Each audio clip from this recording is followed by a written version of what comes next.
เส้นทางสะพานข้ามแม่น้ำเนาะอันนี้คือทางมาเนาะเดินทางไปเนาะป่าความหก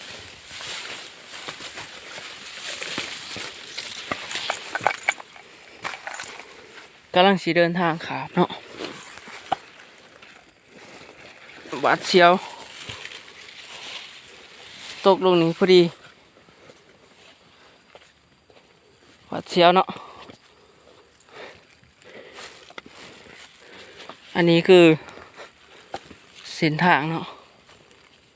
ทางขามเนาะจานอยู่น้ำลายเนาะส่วนนี้พ่นตกดุปริมาณน้ำพ่นกับลายกับทางขามกับอันนี้ก็คือเส้นทางเนาะนี่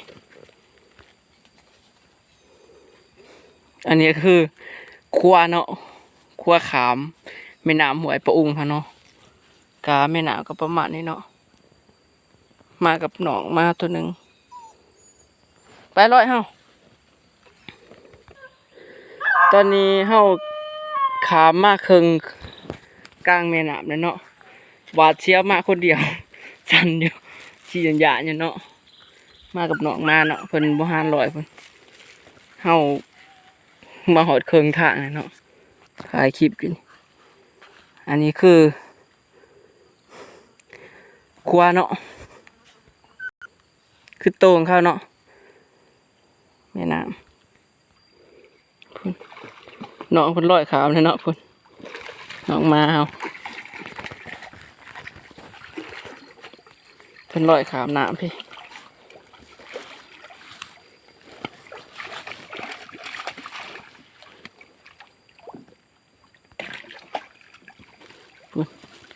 เพิ่นไปก่อนเนาะเพิ่น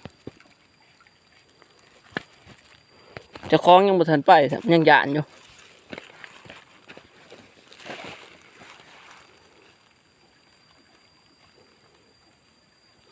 เพิ่นเหาะตะพังเนาะเพิ่นนั่งถ่ายยังหวาดเสียวร้ายยังค้ายังสั่นอยู่พี่ทางมันบ่มีแปะเนาะมีแต่โค้งหางเป็นไหมเนาะแม่น้ำกะลายเติบเนาะอันนี้ก็คือห้วยปะอุงเฮาอยู่บ้านโพนสะอาดเมืองสนามใสแข้งตะปือเนาะกะเขาเองกะยะเนาะเขามานอนบ้านมาสาโทรศัพท์มาหวาดเสียวอยู่มีห้าวให้จับอยู่เนาะนี่ห้าวเช็ดตะปูเกาะ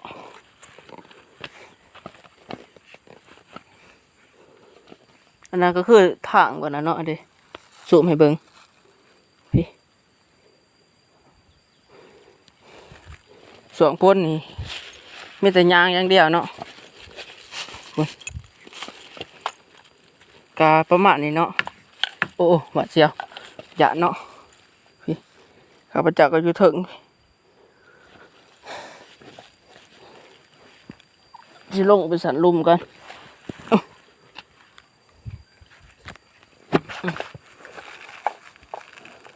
หวาดเสียวลายเนาะอย่าโทรศัพท์ตกนะพี่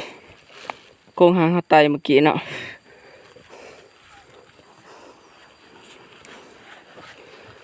4-5 มื้อพ้นตกขนาดเนาะตกหนักเลยแล้วจนเฮ็ดให้น้ำเต็มพังเนาะไม่น้ำเต็มพังอันนี้คือเส้นทางเนาะหวาดเสียวลายโอ้ยเกือบตกมาคนเดียวเนาะลงหอยพังแล้วเด้ครัวที่เขาตายเมื่อกี้เนาะก็สิประมาณนั้นไม่น้ำก็สิประมาณนี้เนาะก็เดินทางต่อเนาะ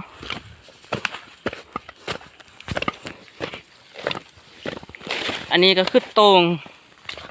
งของชาวบ้านเฮาเนาะที่เพิ่นดักเอาป่าเนาะในสวนถ่ายในสวนประมาณเดือน9 เดือน 10เนาะ อันนี้ก็คือหารเพิ่นกาสิประมาณ6ขีดประมาณนี้เนาะปลาเนาะก็ถ่ายรีวิวออกหมอมค้างเลยกาข้อจบคลิปเพียงเท่านี้เนาะเพราะว่ารีวิวความทุรกันดารจุดที่ข้าพเจ้าเคยผ่านไปเนาะอันนี้ก็ถือว่าทุรกันดารเติบถ้าเทียบใส่จุดใจกลางเมืองเนาะก็ถือว่าการเดินทางหรือว่าการสัญจรการคมนาคมก็ถือว่าได้เดินได้ย่างเอาเนาะบ่ได้ขี่รถเพราะว่ามันมีแม่น้ำแล้วก็บ่ทันมีครัวบ่ทันมีสะพานหยังเนาะก็สิประมาณนี้เนาะนี่เด้เส้นทางบ่มีห้อยรถเลยเนาะเพราะว่าช่วงนี้ก็คือน้ำลายเนาะแล้วก็ส่วนหลายแล้วเขาจะย่างเอาเนาะอันนี้คือเส้นทางเนาะก็สิประมาณนี้ขวดที่ค่อยขาเมื่อกี้เนาะก็คือขวดตัวนั้นเนาะเด้หวาดเสียวเลยเป็นตาหยาดเนาะหยาดนาลีอรอก็สิขอจบคลิปเพียงเท่านี้เนาะก็ขอขอบใจเนาะฝากติดตามให้เนี่ยวันนี้ทายเป็นล่วงต่างเลยวันนี้ขออภัยโทษนำหลายๆ